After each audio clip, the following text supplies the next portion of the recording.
Everard was the British ambassador to Pyongyang between 2006 and 2009. He's written a book called Only Beautiful Please. It's based on conversations he had with people in and around the North Korean capital. How well informed were these people about what was going on outside their country?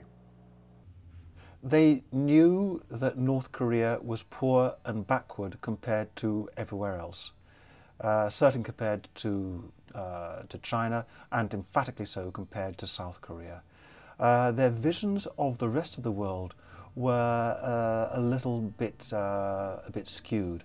They didn't really have much of a vision of what life in Europe was like, and they also had this idea that the United States was a kind of scary place where terrible things happened. I remember once, I wrote in the book, I had to go to Washington for consultations, and I was asked by a couple of them, wasn't I scared to go to America, to that terrible place?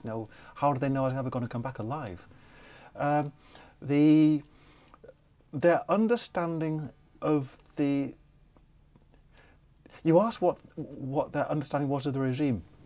The problem in answering that question is that in the minds of so many of these people, the regime was their country. It was the kind of identification of the Korean nation with the demigod Kim in power. When Kim Jong-il passed away, we saw lots of footage of people crying and wailing. Was most of that staged, or was the emotional outpouring genuine? I think that a lot of it was genuine. I mean, North Koreans are sharply delineated individuals. This isn't just a kind of homogeneous mass. And so reactions will have varied a great deal from person to person. A lot of the dissidents, a lot of people who've crossed over from the DPRK into China have told people that they faked the tears, and I'm quite prepared to believe that. Equally, I believe that in the case of a lot of the people with whom I had dealings, those tears probably were genuine, yes. You include some incredible photos inside your book. How much access to ordinary people did you have? I mean, were you allowed to roam around without government interference? I was able to roam around freely within the city of Pyongyang and covering quite a lot of the countryside surrounding Pyongyang. So I got out into the collective farms there and was able to travel unimpeded, probably most of the time without surveillance. I think the DPRK authorities watched me closely for my first few weeks there, just to see what kind of things I did. I think that I knew that. A North Korean contact told me as much. But that after that, they decided that I wasn't actually up to anything too horrible and pretty much left me to wander around. How much contact I have with ordinary people? Not long before I arrived, North Koreans would cross the street rather than be seen anywhere near a foreigner. It was just too dangerous. Things had got better by the time I arrived. But even so, you had to be very careful in opening any kind of conversation with a North Korean so as not to get them into trouble. You never knew whether you were being watched at any given time, or whether even if the security forces weren't watching you, whether a fellow North Korean might denounce whoever it was for having a conversation. So you had to tread carefully. Also, you had the constant problem that for most North Koreans, talking to a foreigner was on a level with an American suddenly confronted with an extraterrestrial. What do you say to this Martian who's just descended on you from a different world? And women would tend just to collapse in giggles, just nervous.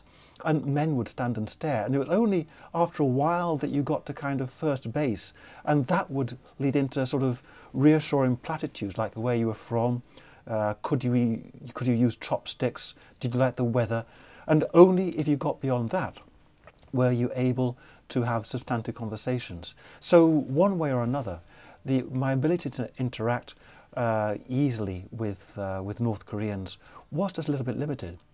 What do you think Westerners will be most surprised to learn about North Korea after reading your book? The thing that I think will surprise most Westerners, certainly surprised me when I arrived, is what nice people these are. I mean, North Koreans, we always have this vision of automatons controlled rigidly by this control freak regime. In fact, as I said, they're all sharp delineated individuals. They're good fun to be with. They've got a great sense of humour. And I found on occasions that North Koreans would catch jokes that I made that just fall flat in American audiences, which may mean something about British humour, I don't know. But they were always also really willing to chatter. One of the things about North Korea is that, well, as we all know, the economy has virtually collapsed. It tends to mean that people have time. And if you get into a situation where they feel comfortable, tea will appear magically. Tea appears every time in North Korea.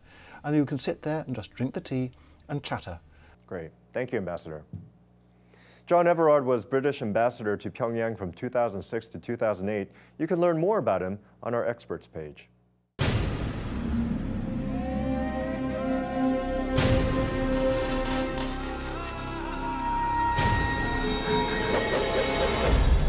Now on U.S. airwaves, a global channel of uncompromising stories.